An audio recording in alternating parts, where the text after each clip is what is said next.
Talk about city transformations being sharing the good news and the good deeds of Jesus to bring about the spiritual and societal transformation of the city. And I want to break that down into two parts. The first part is sharing the good news for the spiritual transformation of cities. And if that's ever going to happen, it's going to require some unlikely partnerships. Now that's within the domain of the church. The church is one that has the good news. And it is through the preaching and the sharing of the good news that spiritual transformation takes place in people's lives. But every week, every church is working as hard as it can by itself to try to bring about the spiritual transformation of the city. And it's not happening. And so what we're seeing in cities where transformation is taking place is that unlikely partnerships are being formed.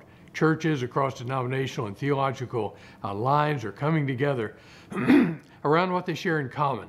And as they share in common the good news about Jesus and work together, we see spiritual transformation taking place on a level that we've never seen before. Now, the other side of the equation, sharing the good deeds of Jesus to bring about societal transformation, also requires unlikely partnerships.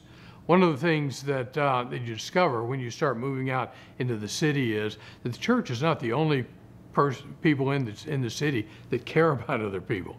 And one of the breakthrough things that's happened over the last few years is churches partnering with other domains in the city. In San Diego, we have a strong partnership with Health and Human Services around elder care and foster care and others who are in need. We have partnerships with the city school, different districts in the county. These unlikely partnerships create uncommon results. People who care about the same thing, working together around a common goal. There's an important principle that we use to accomplish this. You know, if it were easy for people from different parts of the city to work together, they would already be doing it. The fact is, it's not an easy thing to do.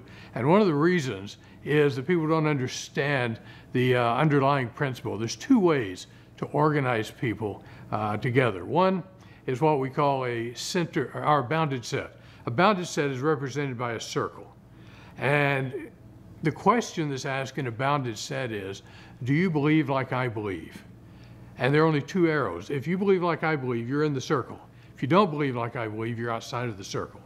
This explains why we have so many denominations in the world today.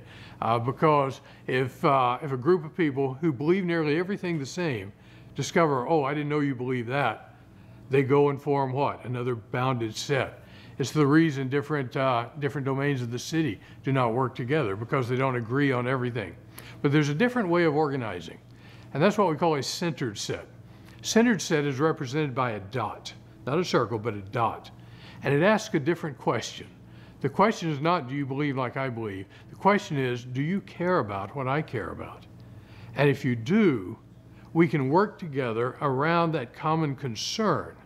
And you can have very diverse groups that come together around that common concern. In fact, that may be the only thing they can agree on. But agreeing on that, they can work together for the common good.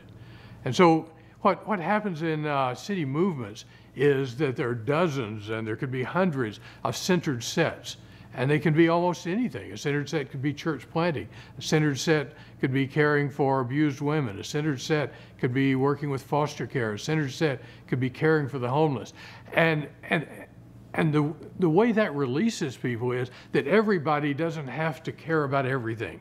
And when a city movement is structured like that, it releases great power in the city for people, for unlikely partnerships, and uncommon results come out of it.